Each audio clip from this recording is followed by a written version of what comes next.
Hey everyone, welcome back to my channel, and from this video we are going to start a new series on Terraform.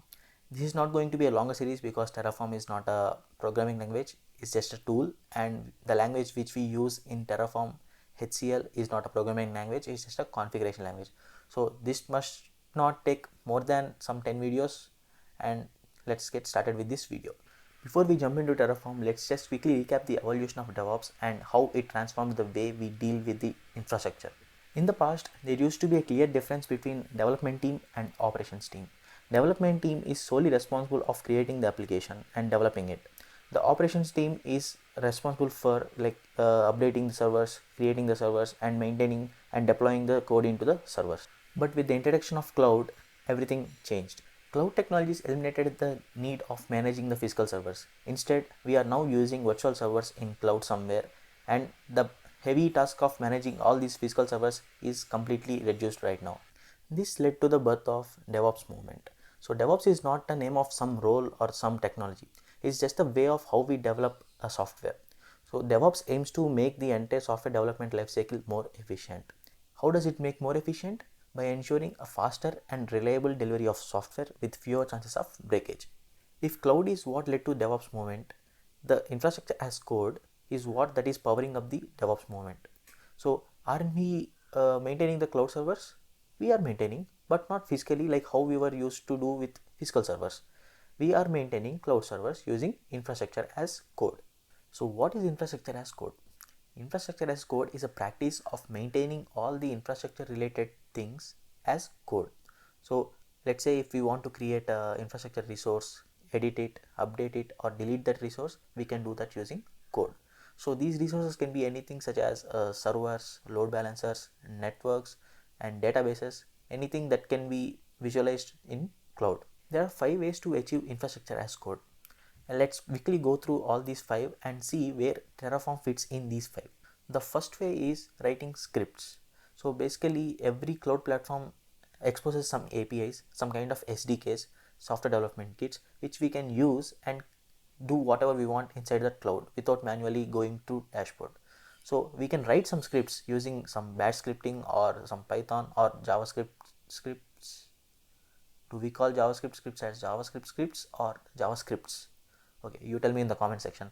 So we can do those scripts in any language of our choice, and we can use those SDKs or those APIs to create or manage or edit any resources in the cloud. Should we maintain infrastructure using scripts? Ideally no, because scripts is an imperative way of doing things. So when going through imperative way, each person has their own style. So if I am writing the code, I have a style and I use some conventions to write the code, and if you are doing it, you have some other style of doing things. This comes in the imperative way. So this is a negative of using scripts for maintaining infrastructure, because it cannot maintain consistency in the code. The second way of achieving infrastructure as code is configuration management tools such as Chef, Puppet, Ansible. These tools help in configuring existing servers with a declarative approach, meaning you don't write logic on how to create or delete things, you just write something like I need this thing to be there, and it will be there. And another pro of these configuration management tools is that they provide idempotency unlike the scripts. So when you write a script and it works for the first time, and if you run the script again, if the resource that you are trying to create is already there, it will throw an error because you are using the same name to create another resource. So ideally idempotency is something that if you run the same thing again and again, it shouldn't change the state of the entire infrastructure. The third approach is to use server templating tools like Docker.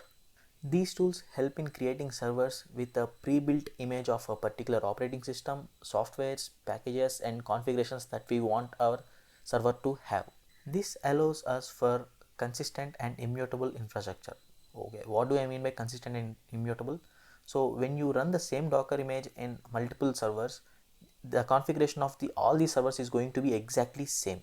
So there is not going to be any different, and one of your server doesn't behave oddly than other servers.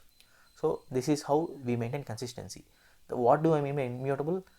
When we want to make an update to a server, we don't make updates to a server, but rather we remove that server and create a new server using a new Docker image with the new updates that we want. The fourth way of achieving infrastructure as code is orchestration tools. So the orchestration tools come into picture when we use server templating tools like Docker. So an example for orchestration tool is Kubernetes, which is used for Docker. So when we want to roll updates, when we want to configure the network, when we want to scale the Docker services, when we want to monitor the servers using Docker, we use Kubernetes like orchestration tools. And the fifth way of achieving infrastructure as code is provisioning tools. So we talked about configuration management tools and server templating tools, which help in configuring the existing resources while creating or after creating. But we need to create these resources somehow. This is where provisioning tools come into the picture, and this is where Terraform comes into the picture. So Terraform is a provisioning tool. We can use Terraform or other provisioning tools to create servers, databases, load balancers, certificates, users, roles, anything that are inside cloud. Okay, let's just have a high level look of Terraform. Terraform is an open source tool developed by Hashicorp in Go programming language. So there are multiple executable files available for different operating systems of Terraform, and we can install one of them depending on our operating system. In Terraform, there are some things called providers for each of the tools where we want to provision our resources. So for example, AWS, Azure, Google Cloud, Datadog, all these things have providers in Terraform, using which we provide our resources using Terraform. Terraform parses the code you write in HCL, which is Hashicorp configuration language, and decides what are the resources that need to be provided and what are the resources that you don't need anymore and need to be deleted if they are already present in the infrastructure. So it will parse these things, and it will use the APIs that are provided by the providers like AWS and Azure, and it will send requests to those APIs to do whatever we want. If we are using a particular provider in your code, you have to mention that in the configuration that I am using this particular provider. And provisioning the resources is as simple as saying that I need that particular resource, but using a little bit of code. That is very intuitive when you see the documentation. Let's just go through the benefits of infrastructure as code, not just Terraform, but infrastructure as code as a whole. Let's see what are the benefits of using infrastructure as code. First and most important thing is it breaks the barrier between development and operations. So if a development team want to deploy some infrastructure for them and deploy code in it, they can easily do it using code, because code is something that everybody knows in the software industry. So they can provide their own infrastructure and they can deploy it in that infrastructure using code. This automatically reduces the dependency on other teams and other teammates, which will lead to the faster deliveries of the software. The second advantage of using infrastructure as code is to version control it using tools like Git. So we can how we track the code, normal code of software, we can track infrastructure as code similarly.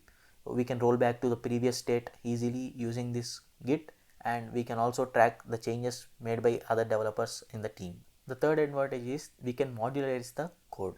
So when we want to create a server, we write some code, but if we want to create multiple servers, we can use the same code that we written before as a module. We can reuse the existing code in multiple environments. Like if you think, we can have production environment, staging environment, and testing environment in most companies. So if you want to deploy same server in multiple places, you can reuse the same code. Fourth advantage is efficiency. The provisioning of infrastructure becomes so fast and it becomes so error free because of the automated way of provisioning infrastructure using Terraform. And the final advantage is the human factor. Even with code, humans tend to make mistakes. So that's why we have static code checks and the peer reviews for the code that we have written. And this is only possible if we write it as code. If we do it manually, nobody can review our process. Please don't forget to like this video and also mention in the comments how you felt about this video. And please don't forget to subscribe to this channel for the future updates. And until next time, happy provisioning.